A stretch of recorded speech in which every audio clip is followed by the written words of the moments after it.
मला साधारणतः दुपारी 1:30 वाजता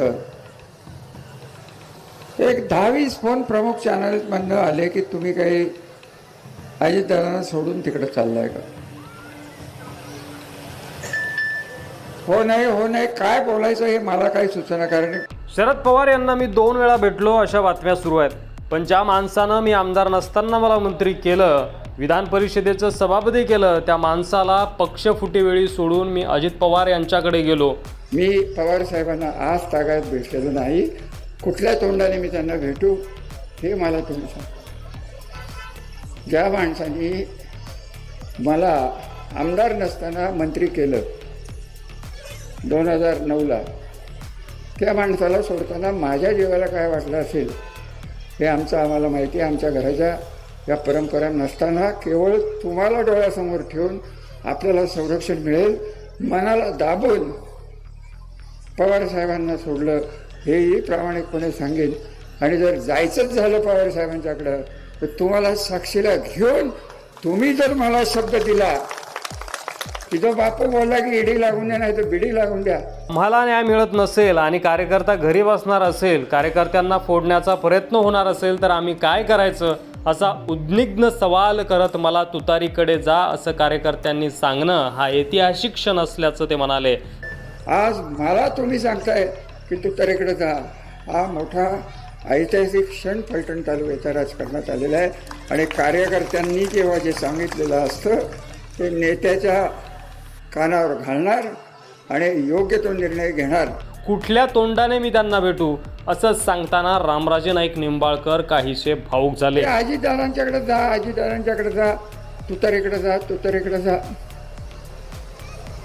मी तुम्हाला एक खरं सांगू का, आपले प्रश्न सोडवण्यासाठी आपण शरद पवारांना दुखवून तिकडे गेलो ही वस्तुस्थिती.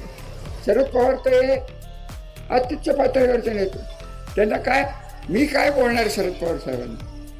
म्हणजे मी त्यांना विनंती केली होती की साहेब जे काय घडते त्यासाठी आपल्या भूमिकेचा आपण पुनर्विचार करावा आणि आम्हाला आपल्या आशीर्वादाने तिकडे जावा याचा बाकी मी साक्षीदार.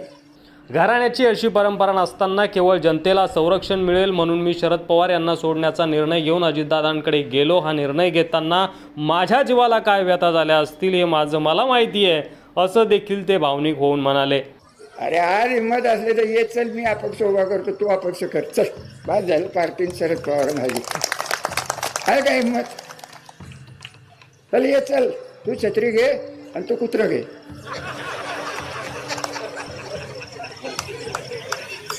आहे का हिंमत बघी ना. आणि सेनापती कोण तर मल्टनचं ते काळ.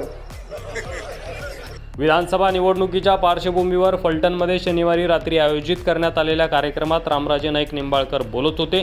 त्यांनी यावेळी भाजप आणि काँग्रेसच्या नेत्यावर सडकून टीका देखील केली. घरी बसलेल्या कार्यकर्त्यांचा रिकामा नेता म्हणून अजितदादाच्या पार्टीत गेलं काय आणि अजून कम्युनिस्ट झालं काय आणि राष्ट्रपत गेलं काय, त्याच्या मागे कार्यकर्तेच राहिले नाहीत.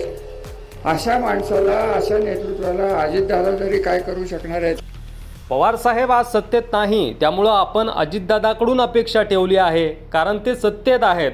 अपेक्षा जोपर्यंत पूर्ण होत नाही तोपर्यंत मी माझ्या लोकांना काही उत्तर देऊ शकत नाही. अशी परिस्थिती माझ्या नेत्यानं माझ्यावर आणू नये अशी नाराजी देखील रामराजे नाईक निंबाळकर यांनी बोलून दाखवली. नवीनच भारतीय जनता पार्टीचं पिल्लू जे माणमधनं सुरू होत आहे, ज्याचं एक शाखा ही फलटणमध्ये आहे आणि त्यांना जोपर्यंत ताकद मिळते तोपर्यंत अजितदादांना आम्ही प्रश्न विचारणारच की आम्ही काय करायचं हे तुम्हीच आम्हाला सांगा. एक सांगा तरी की हे थांबणं शक्य नाही. भारतीय जनता पार्टी माझं ऐकते का नाही ऐकते आम्ही आमच्या पद्धतीने बघू.